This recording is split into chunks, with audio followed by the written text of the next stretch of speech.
Assalamualaikum warahmatullahi wabarakatuh. Anak-anak ustazah, apa kabarnya? Ustazah doakan semoga anak-anak ustazah dalam keadaan sehat walafiat. Amin ya robbal alamin.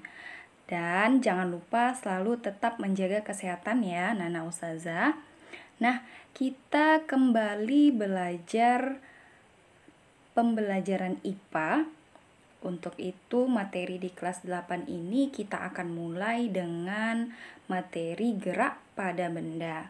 Nah, agar mendapatkan keberkahan dari apa yang akan kita bahas, mari sama-sama kita mulai pembelajaran dengan mengucapkan basmalah.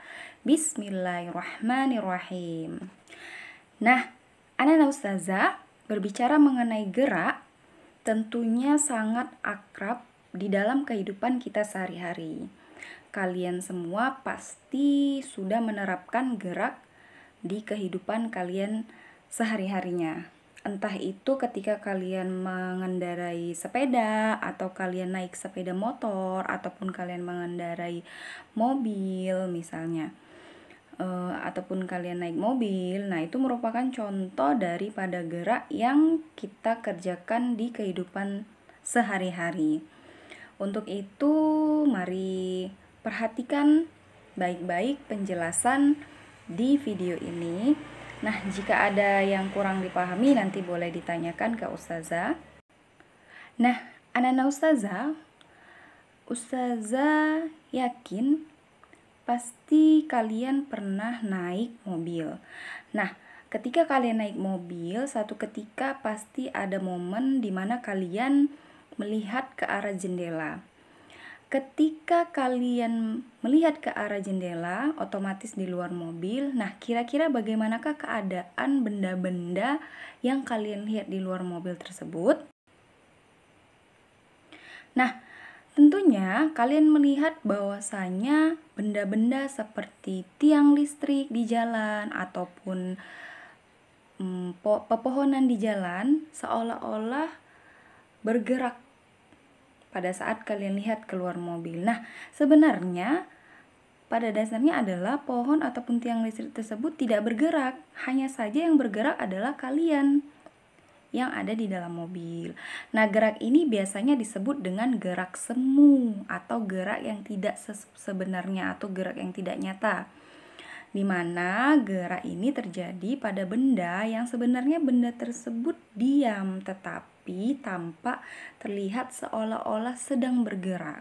Contohnya tadi ketika kita melihat pepohonan di luar mobil. Jadi pepohonan tersebut seolah-olah bergerak padahal tidak. Nah, itu yang disebut dengan gerak semu. Nah, benda dikatakan bergerak terhadap benda tertentu, tetapi juga dapat dikatakan tidak bergerak terhadap benda lainnya. Hal ini menunjukkan bahwasanya gerak bersifat relatif. Artinya apa? Artinya tergantung pada titik acuan yang digunakan. Nah, coba perhatikan gambar yang ada pada video berikut ini. Di situ ada supir yang sedang mengendarai mobil dari titik A ke titik B. Nah, apabila yang dijadikan acuan adalah rumah dan pohon, maka supir dan mobil dikategorikan bergerak terhadap rumah dan pohon, sebab rumah dan pohon adalah titik acuannya. Sedangkan supir tidak bergerak terhadap mobil. Nah, dengan begitu, benda dikatakan bergerak apabila terjadi perpindahan atau perubahan posisi terhadap suatu titik acuan. Nah, berbicara mengenai gerak, otomatis ada jarak dan perpindahan. Bisa dilihat pada gambar. Di sini ada gerak satu benda dari titik A menuju ke titik B, kemudian menuju ke titik C. Nah, jarak di sini adalah panjang lintasan yang ditempuh oleh suatu benda. Jadi, pada gambar panjang lintasannya atau jaraknya adalah lintasan dari A ke B dan kemudian ke C. Itulah yang dikatakan dengan jarak. Selanjutnya ada perpindahan. perpindahan ini sedikit berbeda dari jarak, di mana perpindahan adalah perubahan kedudukan suatu benda atau jumlah lintasan yang ditempuh dengan memperhitungkan posisi awal dan akhir benda. Jadi merupakan panjang lintasan tetapi diperhitungkan bagaimana posisi awal dan posisi akhir dari suatu benda. Nah, di sini ada contoh dari perpindahan. Jadi misalkan Gilang bergerak dari rumah menuju ke pasar dengan panjang lintasan 200 meter. Nah, apabila Gilang dari rumah menuju ke pasar dan berhenti di pasar, maka perpindahan yang dialami Gilang adalah sebesar 200 meter. Sebab apa? Titik awal Gilang berada di rumah sedangkan titik akhirnya berada di pasar. Nah, jika Gilang bergerak dari rumah kemudian ke pasar dan pulang kembali ke rumah, maka besar perpindahan yang dikerjakan Gilang adalah 0, atau dengan kata lain Gilang tidak mengalami perpindahan. Sebab apa? Titik awal Gilang berada di rumah sedangkan titik akhirnya juga berada di rumah, atau tidak mengalami perpindahan. Itulah mengapa perpindahan memperhatikan titik awal dan titik akhirnya. Apabila titik awal dan titik akhirnya sama, di titik yang sama, maka dikategorikan benda tersebut tidak mengalami perpindahan. Nah, contoh soal dari perpindahan yang lain yaitu sebuah mobil bergerak ke arah utara sejauh 3 km, kemudian membelok ke arah timur sejauh 4 km, maka tentukan besar jarak dan perpindahan mobil dari titik awalnya. Nah, di sini ada beberapa arah menggunakan arah mata angin. Jadi Ustazah mau ingatkan anak-anak Ustazah, di sini sudah ada gambar arah mata angin timur, selatan, barat, dan utara. Nah, yang pertama adalah dari titik A kita anggap mobil bergerak ke arah utara, berarti ke arah atas. Karena utara ke arah atas menuju titik B. Sebesar 3 km atau sejauh 3 km. Nah, kemudian dari titik B, dari utara tadi, mobil bergerak membelok ke arah timur. Timur berarti ke arah kanan. Kalian bisa lihat pada arah mata angin ya. Menuju ke titik C, titik selanjutnya, sejauh 4 km.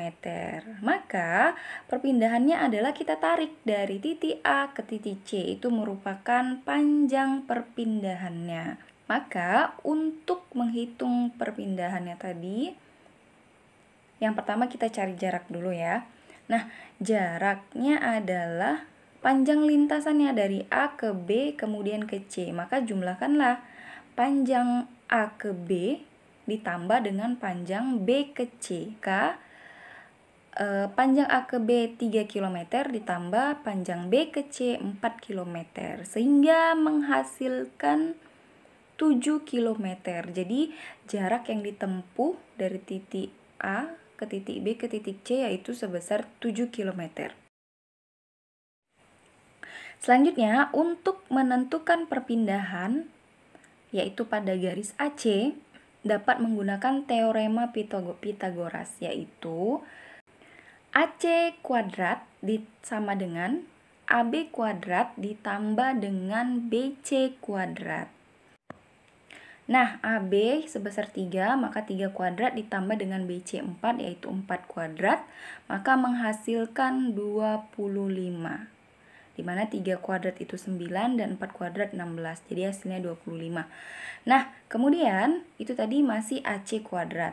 Untuk mencari AC, maka 25 tadi kita akarkan, menghasilkan 5 km atau sebesar 5.000 meter apabila ingin dikonversikan. Nah, selanjutnya ada gerak lurus. Apa sih yang dimaksud dengan gerak lurus? Gerak lurus ini adalah suatu gerak benda dengan lintasan yang berbentuk garis lurus. Jadi banyak sekali contoh di kehidupan sehari-hari yang termasuk ke dalam gerak lurus. Seperti misalnya kereta api, kemudian mobil yang bergerak di jalan tol ataupun jalan raya, kemudian sepeda yang bergerak di jalan raya, kemudian pergerakan pada lift, dan lain sebagainya. Gerak lurus dibagi menjadi dua, yaitu yang pertama ada gerak lurus beraturan atau biasa disingkat dengan GLB. GLB ini adalah gerak suatu benda yang lintasannya berupa garis lurus dengan kecepatan tetap. Jadi kata kuncinya adalah kecepatannya tetap. Nah, ciri-ciri dari GLB yaitu yang pertama, lintasannya berupa garis lurus, kemudian dalam waktu yang sama menempuh jarak yang sama pula. Setelah itu kecepatannya tetap dan tidak mengalami percepatan, atau dengan kata lain percepatannya bernilai 0. Nah, anak-anak ustazah bisa perhatikan gambar grafik pada gerak lurus beraturan. Nah, untuk yang pertama itu hubungan antara jarak dengan waktu. Kemudian ada hubungan antara kecepatan dengan waktu. Nah, setelah itu ada hasil cetakan tinta ticker timer pada gerak lurus beraturan. Kalian bisa perhatikan pada hasil ticker timer GLB tersebut di gambar, jarak antara satu titik dengan titik yang lainnya itu sama, menandakan bahwasanya kecepatannya konstan atau tetap, tidak dipercepat ataupun tidak diperlambat, tetapi kecepatannya sama sampai di akhir. Itulah maksud daripada jarak antar titik yang sama pada ticker timer GLB. Nah, yang selanjutnya, untuk menentukan besarnya jarak atau kecepatan pada gerak lurus beraturan dirumuskan dengan V sama dengan S per T, di mana V merupakan kecepatan dengan satuan meter per sekon, kemudian S merupakan jarak dengan satuan meter, dan T merupakan waktu dengan satuan sekon. Nah, kemudian ustazah, kalau kita ingin mencari jarak dan waktunya bagaimana? Tenang, untuk mencari jarak, itu kalian bisa mengalihkan kecepatan dengan waktunya atau V dikali dengan T-nya. Kemudian ketika kalian ingin mencari besar waktunya, maka kalian tinggal membagikan jarak dengan kecepatannya atau S per V. Nah, kita masuk pada contoh soal yang pertama mengenai GLB. Kereta api yang bergerak lurus beraturan dapat menempuh jarak 30 meter selama 0,25 sekon. Maka berapakah kecepatan kereta api tersebut? Nah, yang pertama sekali harus kita buat adalah apa-apa saja yang diketahui pada soal. Nah, yang diketahui pertama yaitu S-nya jarak sebesar 30 meter. Kemudian ada T, waktu sebesar 0,25 sekon. Maka yang ditanya adalah V-nya atau kecepatannya sebesar berapa. Maka kita hitung dengan menggunakan rumus GLB, yaitu V sama dengan S per T atau jarak dibagi dengan waktu. Tinggal kita masukkan saja S-nya yaitu sebesar 30 meter, kemudian dibagi dengan waktunya 0,25 meter sekon. Maka diperolehlah hasil kecepatannya sebesar 120 meter per sekon. Nah, kita lanjut pada contoh soal yang kedua, yaitu sebuah benda bergerak lurus dengan kecepatan 36 km per jam. Maka, berapakah waktu yang diperlukan untuk menempuh jarak sejauh 310 meter? Nah, seperti contoh soal yang pertama, maka hal pertama yang harus kita lakukan adalah mendata apa-apa saja yang diketahui. Di mana yang diketahui yaitu V atau kecepatannya sebesar 36 km per jam. Nah, pada rumus yang di awal tadi, rumus GLBB, satuan dari kecepatan yaitu meter per sekon, maka kita harus ubah dulu 36 km per jam ini menjadi meter per sekon. Nah, ini kita buat dalam bentuk 36 km per 1 jam. Nah, 36 km itu sama dengan 36.000 meter karena dikali 1000 apabila dikonversikan ke meter. Kemudian dibagi dengan 1 jam itu sama dengan 3.600 sekon atau detik. Maka diperolehlah hasil 10 meter per sekon. Maka 36 km per jam sama dengan 10 meter per sekon. Nah, yang ditanya pada soal adalah waktu yang diperlukan untuk menempuh jarak sejauh 310 tadi. Nah, atau dengan kata lain yang dicari atau ditanya adalah T-nya, waktunya. Sebesar berapa? Maka kita gunakan rumus T sama dengan S per V atau jarak dibagi dengan kecepatannya. Di mana jaraknya tadi sebesar 310 kemudian dibagi dengan kecepatannya itu tadi 10 meter per sekon, maka diperolehlah hasilnya sebesar 31 sekon atau 31 detik. Nah, gerak lurus yang selanjutnya yaitu gerak lurus berubah beraturan atau GLBB. GLBB ini adalah gerak suatu benda yang lintasannya berupa garis lurus dengan kecepatan yang berubah secara teratur tiap sekon. Nah, apabila di GLB tadi kecepatannya tetap atau konstan, maka di GLBB kecepatannya berubah secara teratur. Adapun ciri-ciri dari GLBB yaitu pertama, lintasannya berupa garis lurus, kemudian kecepatannya berubah dan mengalami percepatan. Percepatan ini bisa dipercepat ataupun bisa diperlambat. Nah, anak-anak ustazah, GLBB sendiri dapat dibedakan menjadi dua macam, yaitu yang pertama GLBB dipercepat. Apa sih GLBB dipercepat itu? Jadi GLBB dipercepat ini adalah gerak lurus yang kecepatannya semakin lama semakin cepat. Ingat ya, semakin lama semakin cepat. Nah, maka GLBB dipercepat ini memiliki nilai percepatan yang positif. Nah, gerak dipercepat sendiri itu biasa kita jumpai pada benda yang dijatuhkan dari atas. Misalnya kita menjatuhkan spidol dari lantai atas menuju ke lantai dasar ataupun buah yang jatuh ke bawah. Kemudian ada kegiatan pada bidang miring, misalnya bermain sepeda pada turunan bidang miring dan lain sebagainya. Itulah yang dikategorikan sebagai gerak yang dipercepat.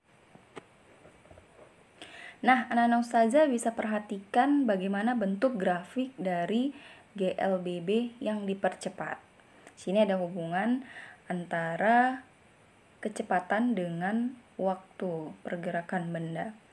Nah, pada hasil ticker timer sendiri, titik yang dihasilkan yaitu di awal sampai di akhir titiknya jaraknya berbeda-beda dan semakin lama semakin lebar atau semakin panjang. Jarak antara titik yang satu dengan titik yang lain inilah membuktikan bahwasanya semakin lama percepatannya itu semakin besar. Maka otomatis jika percepatannya semakin besar, jarak yang dihasilkan juga semakin jauh. Makanya titik yang dihasilkan pada ticker timer semakin lama semakin jauh.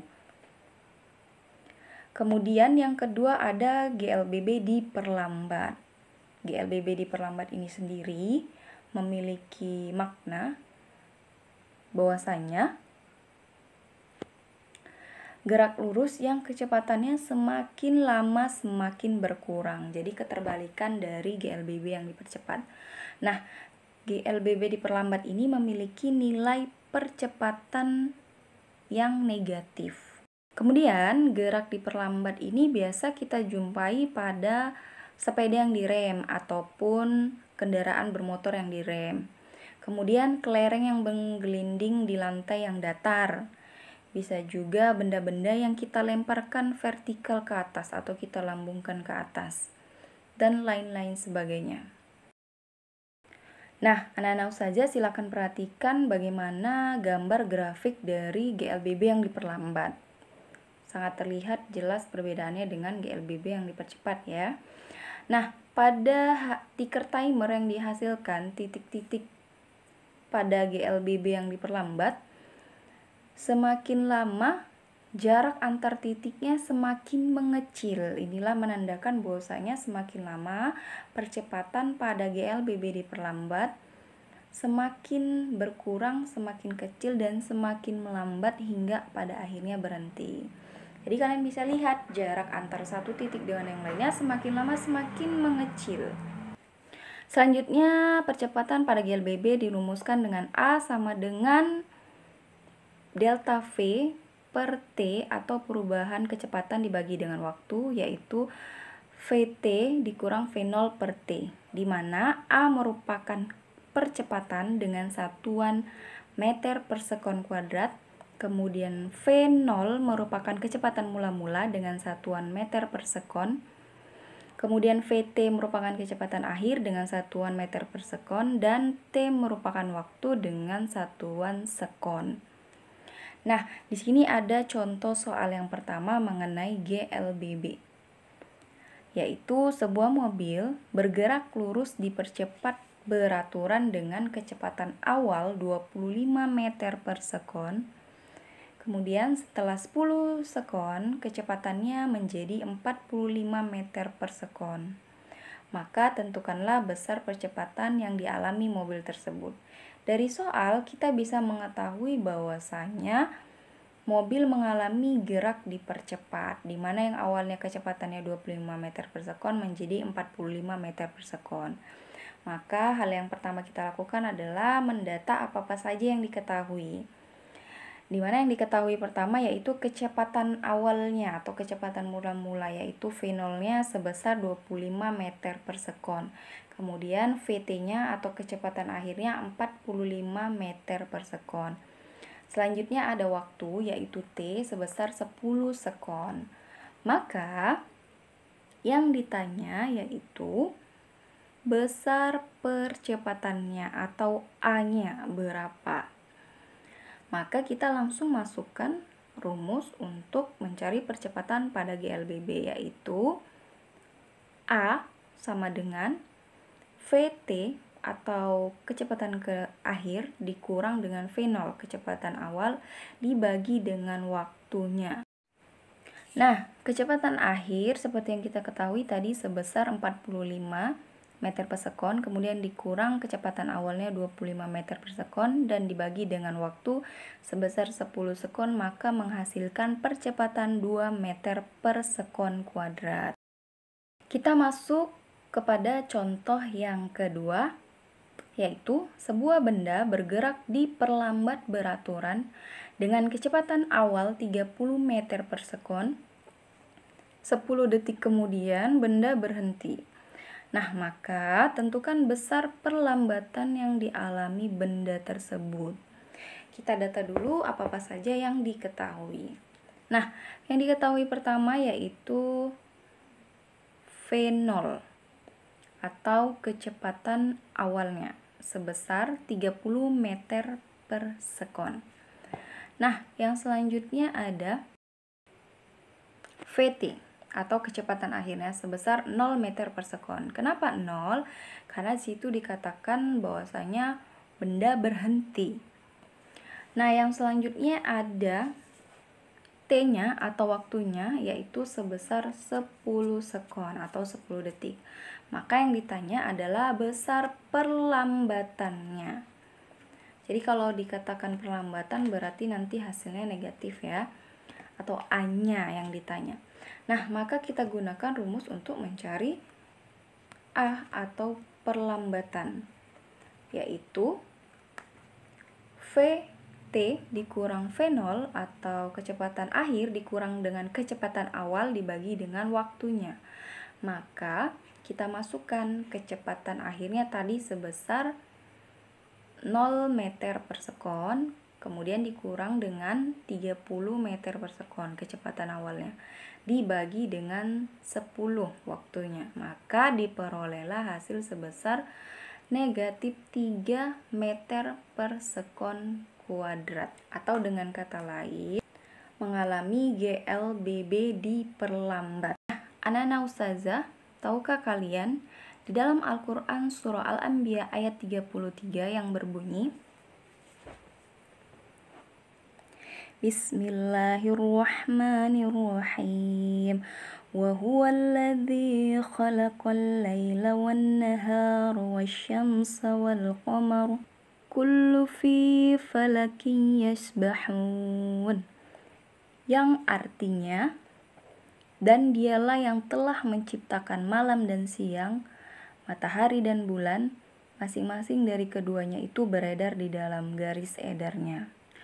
Nah, anak-anak ustazah, untuk agar kalian lebih memahami apa yang kita pelajari pada kesempatan kali ini, silakan kerjakan tugas yang pertama, yaitu kerjakan soal yang ada di buku LKS halaman 17 nomor 1, 2, 3, dan 5. Kemudian soal yang kedua, ustazah ada sedikit kesilapan, yang nomor 2 itu kerjakan soal yang ada di buku LKS halaman 20 nomor 1 dan 2 di bagian perbaikan. Nah, mungkin ini saja yang dapat kita bahas pada materi gerak pada benda. Semoga apa yang saya jelaskan mudah untuk kalian pahami dan bisa kita terapkan dalam kehidupan kita sehari-hari. Dan semoga apa yang saya sampaikan bermanfaat. Kita akhiri dengan hamdalah, alhamdulillahirabbil alamin. Assalamualaikum warahmatullahi wabarakatuh.